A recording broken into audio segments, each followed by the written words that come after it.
the third part of Debunking Logicked. In this part, we'll talk about the video where he tried to refute the embryological claims of the Quran. Now, in the first 20 minutes of his video, he talked about how the Quran copied the embryological stuff from ancient Greeks. He made a reference to Aristotle for backing his claims.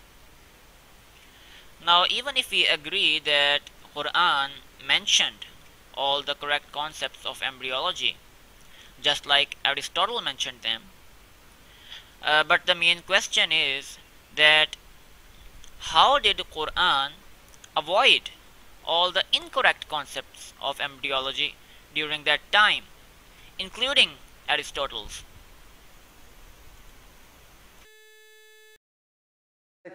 The only claim against the Quranic narrative is, you copied the Greeks, Galen, Aristotle. Well, let's go to Galen and Aristotle. I had to do that in the original Greek, by the way.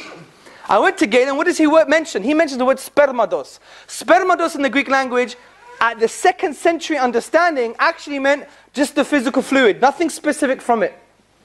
But the word nutfa is something that's an extract, as we said. It's a singular substance. It's from the semen, not the semen itself.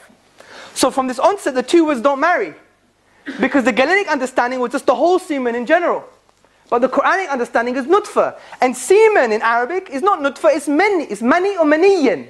This is why we have all the prophetic traditions, like Bukhari, Ibn Majah, Muslim, etc.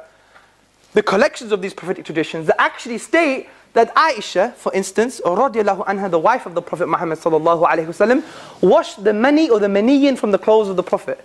Never used the word nutfa. So nutfa is not a synonym for semen, which means spermados in Greek, so the two terms don't even marry. Let me give you another example. Galen, he says sperm comes from blood. Then he says the two semens mix, then after that it's mixed with menstrual blood. The Quran doesn't mention any of this. So the Quran knew, or the Prophet ﷺ knew what was right and left what was wrong? What does that imply? It supports our thesis.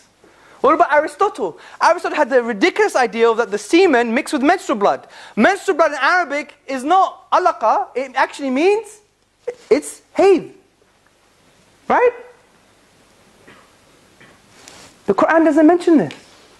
The Quran doesn't mention this. Also, Aristotle had a bizarre view that depending where the embryo is, it's going to be a male or female. If it's on the left, it's either male, or if it's on the right, it's either female. We could do a greater analysis of the situation, but the point is, the 7th century understanding was a Greek understanding, and they weren't even similar. To claim that the Prophet knew what was wrong, upon whom be peace, and kept what was right, actually opens a huge can of worms. It means he knew what was right, even though he was in the 7th century. So that should raise some questions.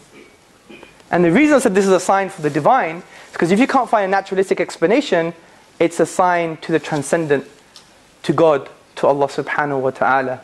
Subhanaka Allahumma wa bihamdika, ashhadu an la ilaha illa anta wa astaghfiruka wa atubu ilayk. Assalamu alaikum wa rahmatullah. Thank you very much and your patience for listening. Yes, folks, here it is. The moment you've all been waiting for. The single most compelling scientific miracle claim in all of Islam. At least that I've ever heard. And boy oh boy does that ever say a lot about the state of Islamic apologetics. Okay. First thing, usually Islamic apologists will compare the human embryo at around Carnegie stage 11 to a leech. Here's a common picture they use for the comparison. Now, the first thing that jumps out to me here is that they don't really look alike even superficially. This drawing is supposed to make them look alike, and they still don't look alike. Really? The two pictures don't look alike? I mean, anybody can see that both pictures resemble considerably.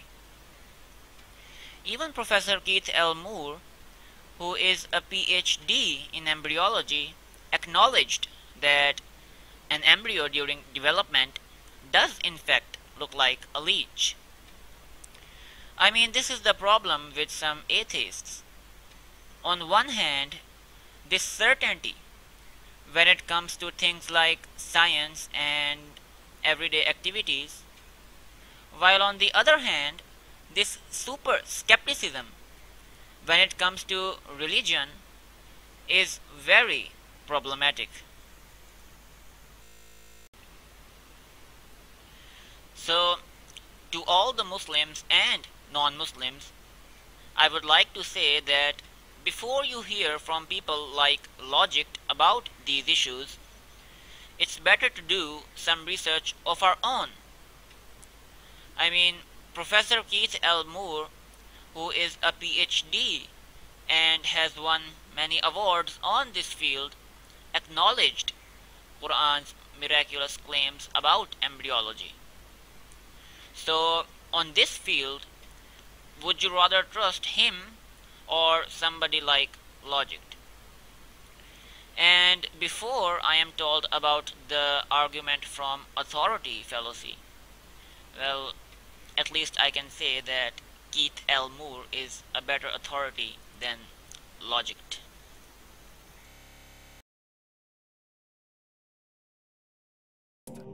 In the 23rd chapter, titled The Believers, from the 12th to the 14th verses, God is said to give a detailed description of how the human being is formed. It begins by saying, "We then placed him as a sperm drop in a place of settlement, firmly fixed. Then we made the drop into a alaqa." We will translate this word very soon. "And then we changed the alaqa into a lump. Then we made out of that lump into bones. And then we clothed the bones with flesh. Then we caused him to grow and come into being and attain the definitive human form." In the 21st century, we can now safely say that this verse is clearly describing the process of human development in correct chronological order. However, what we should be paying attention to in particular is the second stage, referring to the development of the embryo. The specific word used to describe the embryo in this verse is the word alaqa. The word alaqa, when translated into English, can mean three separate things. Firstly, a blood clot, or to be suspended, that is to be hanging or clinging to something, or thirdly and finally, a leech. Now, all three definitions don't come anywhere near what we perceive to be the human embryo. So, why are these words used and what significance do they share with the human embryo? Can the embryo be described as a blood clot? Well, what do you think? In the third week of embryonic development, a tubular heart joins with the blood vessels to form a primordial cardiovascular system, and by the end of the third week, the blood is circulating and the heart begins to beat on day 21. The first thing that comes to mind in regards to being suspended or hanging is the umbilical cord. But we can't use that example because we are simply referring to step 2, before the baby has even formed. But we now know today that the umbilical cord is formed from the connecting stalk. And the connecting stalk is formed as soon as the embryo is formed. The embryo's connecting stalk has even been described by John Allen and Beverly Kramer as an object to suspend the developing embryo in the extra-embryonic column. So an embryo is suspended and does have a strong resemblance with a blood clot.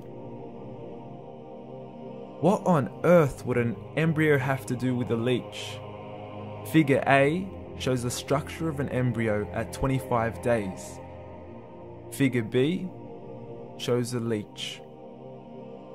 Now please note once again that the embryo in this stage is no greater than the size of a kernel of wheat. This is an X-ray of the embryo at 22 days. This is the internal structure of a leech. It's mind-blowing stuff, but you still haven't seen anything yet. This is the head of the embryo at 22 days. The detail you are seeing right now is absolutely impossible to be seen with the human eye and can only be seen with a microscope. This is the back end of a leech. There's no other words used to describe this other than mind-blowing. The pictures we have shown you are impossible to be seen with the human eye or even to be predicted by the human mind. Once again, the verses we have shown you were revealed over 1400 years ago to a man who couldn't read nor write. Are these the words of God?